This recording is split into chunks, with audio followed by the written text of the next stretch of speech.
എന്തായാലും യു.പി. പോലീസിന്റെ യു.പി. സർക്കാരിന്റെ വിലക്ക് മറികടന്ന് സംഭലിലേക്ക് യാത്ര ചെയ്യാൻ ഒരുങ്ങുകയാണ് രാഹുൽ ഗാന്ധി. രാഹുൽ ഗാന്ധിക്കൊപ്പം പ്രിയങ്ക ഗാന്ധി ഉൾപ്പെടെ മുഴുവൻ എം.പിമാരും ഉണ്ടാകും. 10 മണിയോടുകൂടി യാത്ര തുടങ്ങും. യു.പിയിലെ ഏത് മേഖലയിൽ വെച്ചും അവരെ തടയാൻ തന്നെയാണ് യു.പി. സർക്കാരിന്റെ നിർദ്ദേശം. എന്ത് സംഭവിക്കുമെന്ന് കണ്ടറിയുക തന്നെ വേണം. ഡി ധനസുമോദാണ് വിശദാംശങ്ങൾ നൽകിയത്. ഇനി സംസ്ഥാന തലസ്ഥാനത്തേക്ക് വരുമ്പോൾ വളരെ പ്രധാനപ്പെട്ട 3 കാര്യങ്ങൾ ഇന്ന് നടക്കാനിരിക്കുന്നു. ആ 3 കാര്യങ്ങളുടെയും വിശദാംശങ്ങളാണ് ഷിജോ കുര്യൻ നൽകേണ്ടത്. ഒന്നാമത്തെ കാര്യം, ഇന്ന് യു.ആർ. പ്രദീപും രാഹുൽ മാങ്കൂട്ടത്തിലും എം.എൽ.എമാരായി സത്യപ്രതിജ്ഞ ചെയ്യുന്നു എന്നുള്ളതാണ്. രാഹുൽ മാങ്കൂട്ടത്തിന് കന്നി അംഗമാണ് നിയമസഭയിൽ. യു.ആർ. പ്രദീപ് ആണെങ്കിൽ 2ാം തവണയാണ് ഇപ്പോൾ നിയമസഭയിലേക്ക് എത്തുന്നത്. അപ്പോൾ സത്യപ്രതിജ്ഞ എങ്ങനെയൊക്കെയാണ് എന്നറിയണം. ഷിജോ, ആ സത്യപ്രതിജ്ഞാ ചടങ്ങുകൾ എങ്ങനെയൊക്കെ ആയിരിക്കും നടക്കുക? ഒപ്പം ഇന്ന് മധു മുല്ലശ്ശേരി ബി.ജെ.പിയിൽ അംഗത്വം എടുക്കുകയാണ്. എങ്ങനെയൊക്കെ ആയിരിക്കും ആ ചടങ്ങ് നടക്കുക? പിന്നെ പൊതുജനങ്ങളെ സംബന്ധിച്ചിടത്തോളം ഒരു എന്താ പറയുക, വലിയ ആശങ്കയുണ്ടാക്കുന്ന, വലിയ ഞെട്ടലുണ്ടാക്കുന്ന, ഒരു ഇരട്ടപ്രഹരമാകുന്ന ഒരു തീരുമാനം കൂടി സംസ്ഥാന സർക്കാരിൻ്റെ ഭാഗത്തുനിന്നുണ്ടാകുന്നു. അത് വൈദ്യുതി നിരക്ക് വർദ്ധിക്കുന്നു എന്നുള്ളതാണ്. എത്ര കണ്ട് കൂടാൻ സാധ്യതയുണ്ട്? ഈ 3 വാർത്തകളുടെയും വിശദ വിവരങ്ങൾ ഷിജോ. സൈഫുദ്ദീൻ, ഒട്ടനവധി വാർത്തകളുണ്ട്. അതിലേറ്റവും പ്രധാനപ്പെട്ടത് ഇന്നിപ്പോൾ എം.എൽ.എമാരായിട്ട് യു.ആർ. പ്രദീപും രാഹുൽ മാങ്കൂട്ടത്തിലും സത്യപ്രതിജ്ഞ ചെയ്യുന്നു എന്നുള്ളതാണ്. ഇന്ന് ഉച്ചയ്ക്ക് 12 മണിക്ക് നിയമസഭയിലെ ശങ്കരനാരായണ തമ്പി ലോഞ്ചിലാണ് സത്യപ്രതിജ്ഞ. സ്പീക്കർ എൻ ഷംസീർ സത്യപ്രതിജ്ഞയ്ക്ക് സത്യവാചകം ചൊല്ലിക്കൊടുക്കും.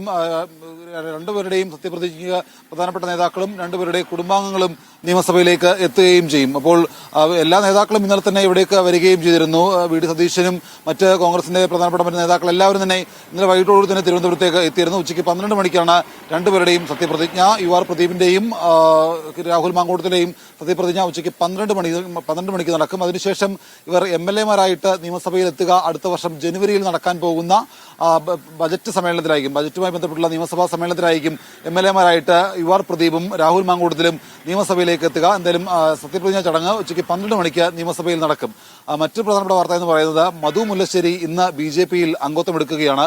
ബി.ജെ.പി സംസ്ഥാന അധ്യക്ഷൻ കെ സുരേന്ദ്രനാണ് ബി.ജെ.പി സംസ്ഥാന സമിതി ഓഫീസിൽ വെച്ച് മധു മുല്ലശ്ശേരിയെ പാർട്ടിയിലേക്ക് മെമ്പർഷിപ്പ് നൽകി സ്വീകരിക്കുക. ഇന്നലെ തന്നെ മധു മുല്ലശ്ശേരിയെ ബി.ജെ.പിയുടെ മുൻ കേന്ദ്രമന്ത്രി വി മുരളീധരൻ അടക്കം നേരിട്ടെത്തി അദ്ദേഹത്തിന്റെ വീട്ടിലെത്തി കാണുകയും ഷാൾ അണിയിക്കുകയും ഒക്കെ ചെയ്തിരുന്നു.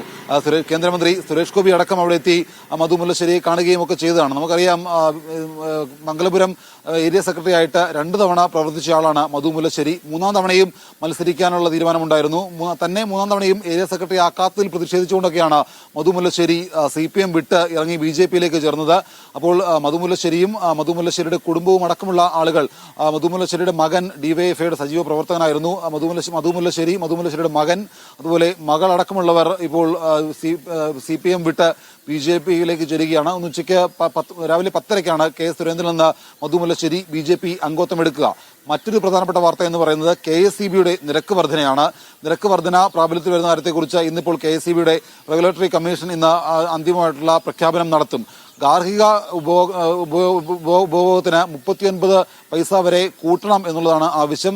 ഈ പൈസ കൂട്ടുന്നതുമായി ബന്ധപ്പെട്ടുള്ള കാര്യത്തിനകത്ത് മുഖ്യമന്ത്രിയെ കണ്ടതിന് ശേഷം റെഗുലേറ്ററി കമ്മീഷൻ TK ജോസ് പ്രഖ്യാപനം നടത്തും. അതായത് ഈ വർഷം തന്നെ 39 പൈസ കൂട്ടണം എന്നുള്ളതാണ് KSEBിയുടെ ആവശ്യം. അതടക്കമുള്ള കാര്യങ്ങളിൽ ഇന്ന് തന്നെ പ്രഖ്യാപനം ഉണ്ടായേക്കും. അതുപോലെ തന്നെ വേനൽക്കാലത്ത് 10 പൈസ കൂടി അധികമായി ഈടാക്കണം എന്നുള്ള ആവശ്യം കൂടിയുണ്ട്. അപ്പോൾ ഇതടക്കമുള്ള കാര്യങ്ങളിൽ സർക്കാർ എന്ത് നിലപാട് സ്വീകരിക്കും? അപ്പോൾ ഇവർ KSEB റെഗുലേറ്ററി കമ്മീഷൻ ആവശ്യപ്പെടുന്ന ഈ നിരക്ക് വർധനവ് സർക്കാർ പൂർണ്ണമായിട്ട് അംഗീകരിച്ചുകൊണ്ട് പ്രഖ്യാപിക്കുമോ എന്നുള്ളതൊക്കെയാണ് അറിയേണ്ടത്. എന്തായാലും KSEBിയുടെ നിരക്ക് വർധന സാധാരണക്കാരായ ആളുകളെ സംബന്ധിച്ചുകൊണ്ട് വലിയ ഒരു ബാധ്യത ഉണ്ടാക്കുന്ന കാര്യം തന്നെയാണ്. 39 പൈസ 10 പൈസ എന്നൊക്കെ പറയുന്നത് ചെറിയ കാര്യമല്ല. അത് ഓരോ മാസവും അല്ലെങ്കിൽ കൂടി വരുന്നത് ദൈനംദിന ജീവിതത്തിനെ ബാധിക്കും. അപ്പോൾ അത് സംബന്ധിച്ചുള്ള പ്രഖ്യാപനവും ഇന്നുണ്ടാവും. സൈഫുദ്ദീൻ, തീർച്ചയായും ഷിജോ.